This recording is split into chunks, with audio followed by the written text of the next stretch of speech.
Hi everybody, Dan Illman, Mike Beer. Super betting race number 9 at Saratoga on Saturday. It's the Grade 2 Bowling Green Stakes. We're going 1 3/8 miles on the inner turf. Our preview presented by DRF Bets. I want to remind all DRF Bets members, become weekend warriors. Bet $25 on one horse to win in race 1 at Saratoga and or Del Mar each Saturday and Sunday. Get a $10 bonus, win or lose. Bonuses will be awarded on Pacific Classic and or Travers Day. That's 18 races in all for a potential grand total of $180. Bets must be made on the new bets.drf.com site. Let's take a look at the field for the Grade 2 Bowling Green. It could certainly be a Grade 1 race. We've got horses like Money Multiplier in here, the number 8, and Money Multiplier's earned $1.2 million in his career. He's rock solid, but I have to admit, I have been very disappointed with his races since he's come back. And I know he won the Monmouth, and I know he came close in the UN last time out, but this horse just kind of beats himself. He gets really rank coming out of the gate. Yeah, he was certainly, that was the case last time in the UN. He was just a little bit headstrong in that race and a little bit hard to settle down. The problem for me anyway with the UN last time is he eventually did settle down in that race, and he actually got a really good trip in that race. He was chasing Fantastic on the lead all through the final turn, all through the stretch. It felt like he had every chance to run that horse down, and he just couldn't do it. And to me, it was just another one of those races where, yeah, he ran fine in a Grade 1 race, but it wasn't good enough. And at another short price in this race, Dan, I just can't take him. I never take this horse anyway, but I'm certainly not taking him on Saturday. We've got several horses coming out of the Grade 1 Manhattan on the Belmont Stakes undercard. The number 6, Sadler's Joy, another millionaire, finished ahead of 3 of these common foes. But he just had a great pace set up that day. He came with his usual wide run. He kicks hard every single time. He just couldn't get there. You could make the argument that High Happy ran a better race because he was on that fast pace throughout and still punching along late. Yeah, 2 things about that race. I think you're probably right that High Happy was, sort of up there mixing it up on a really contested pace that day. Sadler's Joy, first of all, I think 1.25 miles, it's probably a little short for him. I mean, I think he wants to go a little bit longer than that. The other thing is, as well as the race set up for him last time, he went a little bit early in that race. He is one of those horses where you have to time it perfectly with him, and he did go with the earliest run, the first run from the back of the pack. He did eventually get by to the lead in there, and he just got touched off at the end by the last run from Spring Quality. I still think he ran well last time. I think he's come back as a 5-year-old every bit as good as he was as a 4-year-old.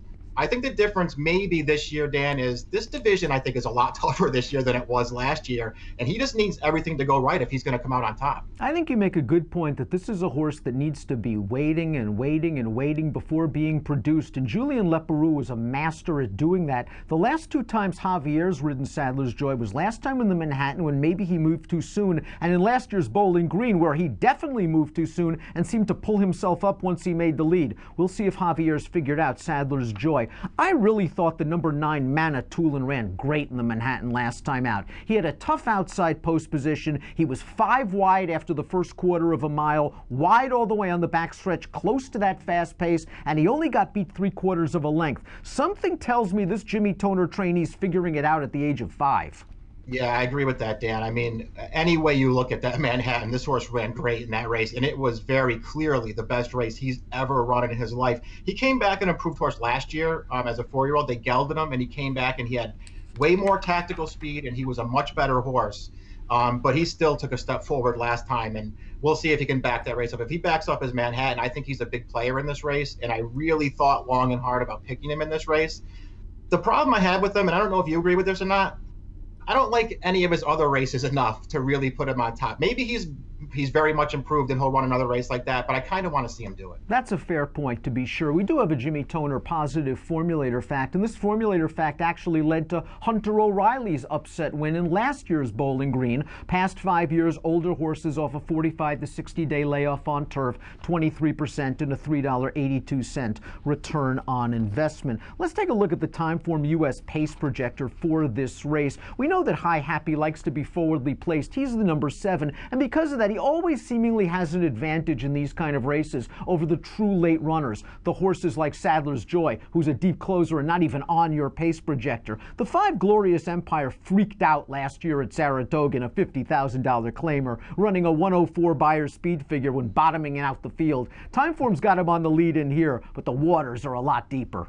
Yeah, I mean, he's a fast horse, and obviously he can run a fast race when he's right, and when he gets the right circumstances, he'll be able to make the lead in here. I'm assuming they have designs on the lead in this race as they step him way up in class again, and they step him up off of a pretty convincing win last time too. But boy, this is not an easy spot for this horse, and yeah, even if he makes the front in here, going 11 furlongs with a horse like High Happy sort of in tracking range, boy, he's in a very, very tough position here. Always hard to discount Michael Maker, always hard to discount the number 3 Bigger Picture, yet another millionaire, an 11-time winner who finished ahead of Sadler's Joy, went second in this race last year, and he went into last year's Bowling Green off a good win in the UN. This year he was third in the UN, a race where Fantastic wired him up front. I just felt that this year's UN wasn't very strong. Yeah, I agree with that. I don't think it was the strongest UN. He made a pretty decent run at the end of that race to get up for third, but he was never a real factor at any point in that race. They just took him back to last. He didn't really get involved, and he made a late run and got up for third. I just think he's a good horse, and I think he can contend in this race. I'm just having a little problem when I look at his PPs now, and I start to wonder, where did all his tactical speed go? I mean, this used to be a horse who could get any kind of a trip in a race, and now they just take him back off the pace every week, and I don't think that's going to work in this field. Canadian Classic winner number 2 Channel Maker took the Breeders last year at 1.5 miles on the turf. He's also Grade 1 placed at 1 mile. I think he's been somewhat of a source of frustration for Bill Mott, trying to exactly figure out what kind of horse this is. He is kind of a one-run closer. He got some pace in the Manhattan. He passed some tired horses late. If you want a closer, though, don't you want a Sadler's Joy?